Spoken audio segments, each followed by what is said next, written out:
നമസ്കാരം. 2022 സെപ്റ്റംബർ മാസം 28-ാം തീയതിയാണ് ഭീകര സംഘടനയായ പോപ്പുലർ ഫ്രണ്ടിനെ കേന്ദ്ര സർക്കാർ നിരോധിക്കുന്നത്. ഭീകര സംഘടനകളുമായിട്ട് ആഗോള ഭീകര സംഘടനകളുമായി ബന്ധം മാത്രമല്ല, രാജ്യത്തൊട്ടാകെ ഭീകരാക്രമണങ്ങൾ നടത്താൻ പദ്ധതിയിട്ടു. ഇതിനോടകം തന്നെ അന്യമതസ്ഥരെ ഭീഷണിപ്പെടുത്തുന്ന രീതിയിൽ നിരവധി കൊലപാതകങ്ങൾ നടത്തി.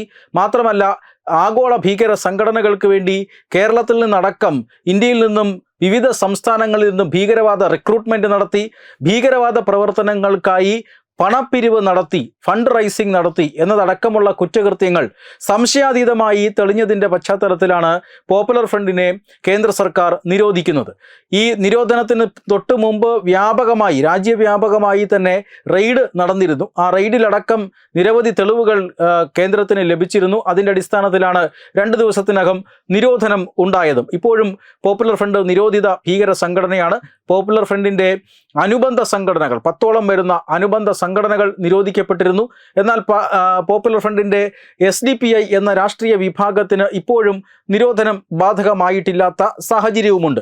പോപ്പുലർ ഫ്രണ്ട് കേരളത്തിൽ വേരൂന്നിയ ഒരു ഭീകരവാദ പ്രസ്ഥാനമായിരുന്നു. പോപ്പുലർ ഫ്രണ്ട് രൂപീകരിച്ചത് കോൺഗ്രസ് കാലത്താണ്. അതുകൊണ്ട് തന്നെ കോൺഗ്രസ് അധികാരത്തിൽ വന്നാൽ പോപ്പുലർ ഫ്രണ്ടിൻ്റെ നിരോധനം മാറ്റും എന്നൊരു ശ്രുതിയുണ്ട്. അതായത് പല സംസ്ഥാനങ്ങളിലും നിയമസഭാ തെരഞ്ഞെടുപ്പ് നടക്കുമ്പോൾ കോൺഗ്രസ് നേതൃത്വം ഇത്തരത്തിൽ പോപ്പുലർ ഫ്രണ്ടിൻ്റെ ആളുകൾക്ക് അല്ലെങ്കിൽ പോപ്പുലർ ഫ്രണ്ടിൻ്റെ പ്രവർത്തകർക്ക് അല്ലെങ്കിൽ ഇപ്പോഴും ജയിലിലാകാത്ത നേതൃത്വത്തിന് ഉറപ്പ് കൊടുക്കാറുണ്ടത്രേ. പോപ്പുലർ ഫ്രണ്ടിൻ്റെ നിരോധനം കോൺഗ്രസ് അധികാരത്തിൽ വന്നാൽ നീക്കും. അതുകൊണ്ട് അതിനുവേണ്ടി സംസ്ഥാനങ്ങളിൽ ഭരണം ആവശ്യമാണ്. സംസ്ഥാനങ്ങളിൽ ഭരണം കിട്ടിയാൽ മാത്രമേ കോൺഗ്രസിന് കേന്ദ്രത്തിൽ ഭരണം നേടാൻ കഴിയുകയുള്ളൂ. അങ്ങനെ വന്നാൽ മാത്രമേ പോപ്പുലർ ഫ്രണ്ടിൻ്റെ നിരോധനം നീക്കാൻ കഴിയുകയുള്ളൂ എന്നൊക്കെയുള്ള ചർച്ചകൾ പോപ്പുലർ ഫ്രണ്ടും SDPIയും കോൺഗ്രസുമായിട്ടുമൊക്കെ നടക്കുന്നുണ്ട് എന്ന വാർത്തകൾ പരന്നിരുന്നതാണ്. എന്തായാലും അത്തരത്തിലുള്ള വാർത്തകൾ നിലനിൽക്കെ പോപ്പുലർ ഫ്രണ്ടിനെ നിരോധിച്ച് 3 വർഷം കഴിയവേ കേന്ദ്ര ആഭ്യന്തരമന്ത്രി അമിത് ഷാ ഇന്ന് ബീഹാറിൽ ഒരു കാര്യം പറഞ്ഞു. അത് മറ്റൊന്നുമല്ല, ഞങ്ങളിൽ ഒരാൾ MP ആയി പാർലമെൻറ്റിൽ ഉള്ളിടത്തോളം കാലം, ഒരേ ഒരാൾ മതി, 300ഉം 400ൻ്റെയും ഒന്നും ആവശ്യമില്ല, ഒരേ ഒരാൾ MP ആയി പാർലമെൻറ്റിൽ ഇരിക്കുന്നിടത്തോളം കാലം പോപ്പുലർ ഫ്രണ്ടിന് തിരിച്ച് പുനർജനിക്കാൻ കഴിയില്ല. പോപ്പുലർ ഫ്രണ്ടിൻ്റെ ഒരു ഭീകരന്മാർക്കും ജയിലിൽ നിന്നും പുറത്തിറങ്ങാൻ കഴിയില്ല. പോപ്പുലർ ഫ്രണ്ടിൻ്റെ നിരോധനം നീക്കാൻ കഴിയില്ല എന്ന ഉറപ്പാണ് ഇപ്പോൾ കേന്ദ്ര ആഭ്യന്തരമന്ത്രി നൽകുന്നത്. കഴിഞ്ഞ ദിവസം അദ്ദേഹം ബീഹാർ തെരഞ്ഞെടുപ്പ് പര്യടനത്തിലായിരുന്നു. ഈ തെരഞ്ഞെടുപ്പ് പര്യടനത്തിൻ്റെ ഭാഗമായിട്ട് അദ്ദേഹം നടത്തിയ ഒരു പ്രസംഗത്തിനിടയിലാണ് ഇക്കാര്യം പറഞ്ഞത്. അതായത് ആഗോള ഭീകര സംഘടനകളുമായി ബന്ധമുള്ള പോപ്പുലർ ഫ്രണ്ട് എന്ന ഭീകരവാദ സംഘടനയെ നിരോധിക്കുക വഴി കേരളവും ബീഹാറും ഉൾപ്പെടെയുള്ള വിവിധ സംസ്ഥാനങ്ങൾക്ക് വലിയ സുരക്ഷയാണ് കേന്ദ്ര സർക്കാർ നൽകിയത്. കോൺഗ്രസിൻ്റെ കാലത്താണ് പോപ്പുലർ ഫ്രണ്ട് ജന്മമെടുത്തത്. കോൺഗ്രസിൻ്റെ കാലത്ത് തന്നെ പോപ്പുലർ ഫ്രണ്ട് പത്തി വിടർത്തി ആടിയിരുന്നു. ഒരു ഭീകര സംഘടന എന്ന രീതിയിലുള്ള എല്ലാ പ്രവർത്തനങ്ങളും കോൺഗ്രസിന്റെ കാലഘട്ടത്തിൽ തന്നെ പോപ്പുലർ ഫ്രണ്ട് ആരംഭിച്ചിരുന്നു.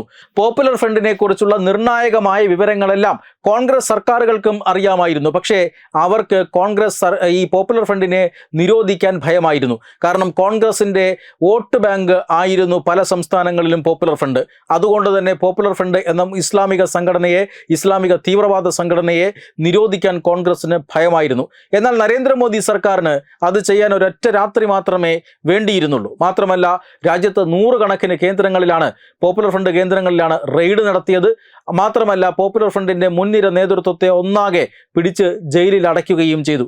ഇത് BJP സർക്കാരിന് മാത്രം ചെയ്യാൻ കഴിയുന്ന കാര്യമാണ്. രാജ്യസുരക്ഷയെ മുൻനിർത്തി യാതൊരുവിധ വോട്ട് ബാങ്ക് പരിഗണനകളും നൽകാതെ രാജ്യത്തിനകത്ത് പ്രവർത്തിക്കുന്ന അല്ലെങ്കിൽ രാജ്യത്തിനെതിരായി പ്രവർത്തിക്കുന്ന സംഘടനകളെ ഇത്തരത്തിൽ ഇല്ലായ്മ ചെയ്യാൻ കഴിവുള്ള ഏക സംഘടന BJP ആണ് എന്നുമാണ് അദ്ദേഹം ഈ തെരഞ്ഞെടുപ്പ് റാലിയിൽ പറഞ്ഞത്. ഇത് തീർച്ചയായും ആഭ്യന്തരമന്ത്രിയുടെ ഉറപ്പാണ്. കേരളമടക്കമുള്ള സംസ്ഥാനങ്ങൾക്ക് ഈ പ്രസ്താവന നൽകുന്നത് വലിയ ആശ്വാസമാണ്. കാരണം പോപ്പുലർ ഫ്രണ്ട് എന്ന ഒരു സംഘടന കേരളത്തിൽ ഇത്ര വിപുലമായി പ്രവർത്തിച്ചിരുന്ന ഭീകര സംഘടനയാണ് എന്ന് മനസ്സിലാക്കാൻ കേന്ദ്ര സർക്കാർ അതിന് നിരോധിക്കേണ്ടി വന്നു. കേരളത്തിലെ പൊതുസമൂഹമടക്കം പോപ്പുലർ ഫ്രണ്ടിൻ്റെ നിരോധനത്തെ വലിയ ആശ്വാസത്തോടു കൂടിയാണ് പിന്നീട് തിരിച്ചറിഞ്ഞതും. വെബ് ഡെസ്ക് തത്തുമൈ ന്യൂസ്.